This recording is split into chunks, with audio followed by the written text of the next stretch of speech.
encontramos en Expertos en Estudio.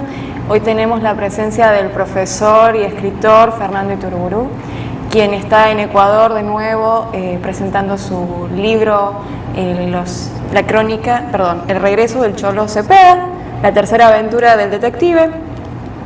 Y quisiéramos hacerle un par de preguntas con respecto a su trayectoria, profesor. Yo sé que usted ha tenido muchos movimientos a lo largo de su vida, movimientos por países, movimientos por culturas y movimientos por los géneros. Y se lo ve muy cómodo, la verdad, en todos ellos, algo que no todos los escritores consiguen. ¿Cómo es que se siente usted frente a este cambio de géneros o cuál le gusta más? Bueno, primero muchas gracias por la invitación y muchas gracias a la Universidad Espíritu Santo, no es honor y privilegio estar acá. Sobre tu pregunta, la comodidad de los géneros, sí. No estoy seguro, ajá, pero intuyo que tiene que ver con el hecho de que no me preocupa el qué dirán, por así decirlo. No me preocupa que le guste a un grupo de intelectuales o de especializados, ¿no? Me interesa que el mensaje llegue al público que tiene que llegar. Por ejemplo, mi tesis doctoral, sí, que luego se transformó en un libro que tiene 2 ediciones, ¿no? Una en Estados Unidos, otra acá. Uh-huh. Es un libro de literatura religiosa colonial latinoamericana. Ese es mi campo profesional, mi primer campo profesional. Entonces, concretamente, me interesa captar solamente esa comunidad de lectores especializados. Exacto. Y ahí tengo que trabajar con un lenguaje muy concreto y demostrar que sé tales y tales cosas. Es decir, eso me interesa. Cuando escribo eso, no me interesa agradarle o llegar a otro público. Me interesa llegar a ese público porque para ese público fue dedicada esta obra. Está construida para ese campo de especialistas. Trato siempre de hacerlo lo más amplio posible porque a lo mejor alguien más se podría interesar, ¿no? Pero eso es así. Entonces, me interesa ese público y los demás no, si tú quieres. Y eso me relaja bastante porque me permite concentrarme en algo específico. Es como cuando doy clases, ¿no? Me interesa que mis alumnos aprendan y saquen buenas notas. Y para que aprendan y saquen buenas notas tienen que estudiar. Entonces me interesa que estudien. Les caigo bien, les caigo mal, no me interesa tanto. Es bueno caerle bien. Sí, obviamente. Pero más me interesa que ellos aprendan y que tengan buenas notas. Al final le voy a caer bien, porque van a aprender y van a tener buenas notas. Pero al principio no me puedo preocupar de eso. Ajá. Entonces me concentro en ese aspecto de la relación y no en otro aspecto secundario de la relación, como caerle bien o como acomodarme a los horarios de ellos, etc. Ajá.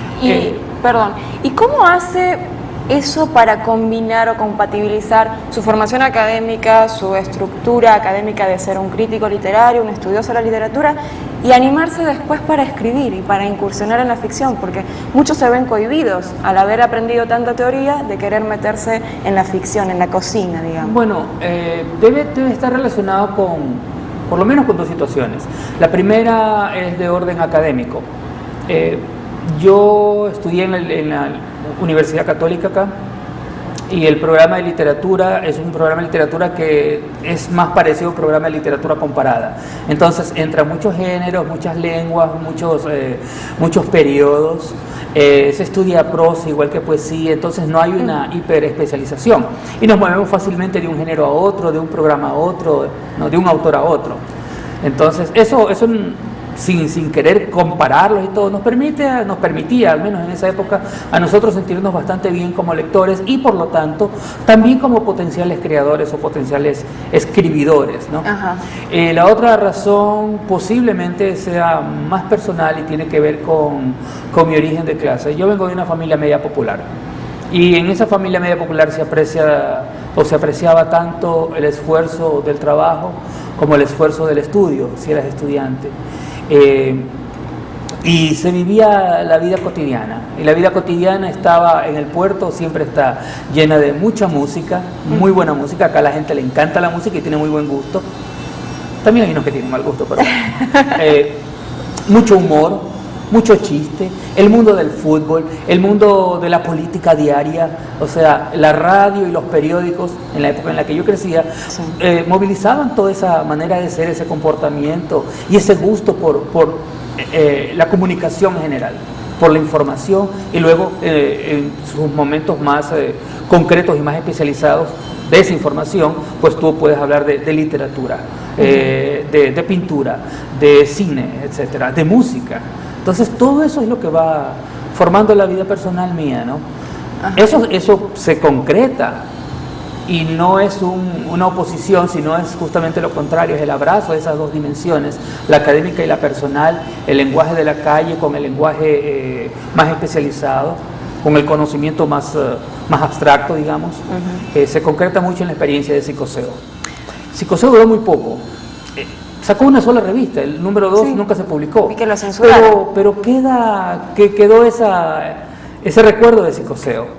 Y quedó ese recuerdo, yo creo que en gran parte porque fue la primera vez que un grupo se tomó el trabajo de seguir, de demostrar a veces, pero de seguir y expresar públicamente esta manera de ser que es muy del trópico, muy de acá de Guayaquil. Y te digo muy del trópico de Guayaquil porque nosotros tenemos vertientes culturales muy concretas que no las encuentras, al menos de la misma manera, en todas las ciudades del trópico. No encuentras lo andino en el trópico, no encuentras lo afro en el trópico. Un poco en Lima sí, pero es diferente, ¿no? Porque nuestra influencia negra viene por supuesto de Esmeraldas, viene un poco del Chota, viene luego de la costa colombiana, y antes de eso viene del Caribe. Exacto. Es un hecho, ¿no? Y usted que hablaba de Psicoseo, ¿usted cree que pueda llegar a futuro o en un futuro no muy lejano dirigir un grupo como Psicoseo o un nuevo grupo de acuerdo a las necesidades actuales de Ecuador o de Guayaquil? ¿O piensa que las condiciones no están dadas, que ahora son más individualistas los escritores, que no necesitan la reunión? Hay las dos cosas. En el medio yo veo dos cosas. Veo diferentes grupos de jóvenes, se agrupan, se reúnen, tienen publicaciones, calendarios bastante ambiciosos de trabajo, ¿no? Hacen actos aquí, allá, se pelean, se llevan bien, toda la sintomatología de los grupos. Hace falta un grupo, si existe es porque hace falta. ¿Cuánto va a durar? La experiencia no dura mucho. Y creo que no dura mucho también porque la misma realidad decide que no es necesario que duren mucho. Entonces mientras la realidad no lo exija y si no hay una respuesta, si no existe, es porque la realidad no lo necesita. Porque la realidad también es rápida y es vertiginosa, y también los grupos van a ser vertiginosos. Sí, entonces yo no lo veo tanto como resultado de la realidad, digamos, sino como la realidad misma. No existe porque es necesario, no existe porque ya no es necesario. Es un poco como la teoría del caos, ¿no? El orden se va conformando, va estructurándose, formándose en medio del caos por sí mismo. Es una posición que no comparto en todo, pero podría ilustrar esta situación. Y de esos grupos que se están formando, yo he visto que usted prologó un libro de poetas. ¿Tiene alguna preferencia por alguno de los escritores jóvenes? ¿Considera que hay algunos que van a ser futuras estrellas? Yo no sé si vayan a ser estrellas, porque acá hay algo que también se da, es que tú te encuentras muchas veces con escritores jóvenes que son excelentes y que tienen un futuro promisorio, y te digo excelentes a nivel internacional, realmente son de primer orden, pero pasa un poco de tiempo y a los 5 o 10 años te das cuenta de que ya no son más escritores, que ya no les interesa, que decidieron coger otro rumbo. Ha pasado mucho. Yo conozco algunos, he leído algunos. En general, así yo me siento muy optimista y siempre me sorprende la calidad de esta gente, ¿no? Son muy buenos y ya te digo, son buenos internacionalmente, no son gente que le pida favores a nadie, tienen mucha personalidad, tienen mucha fuerza de voz, algo que nosotros nunca tuvimos. Mi generación al menos no tuvo, la generación del 30 sí la tuvo, por ejemplo, pero mi generación no. Con usted precisamente es que queremos seguir en el próximo bloque, vamos a una tanda y en 10 minutos volvemos con el profesor Iturburu.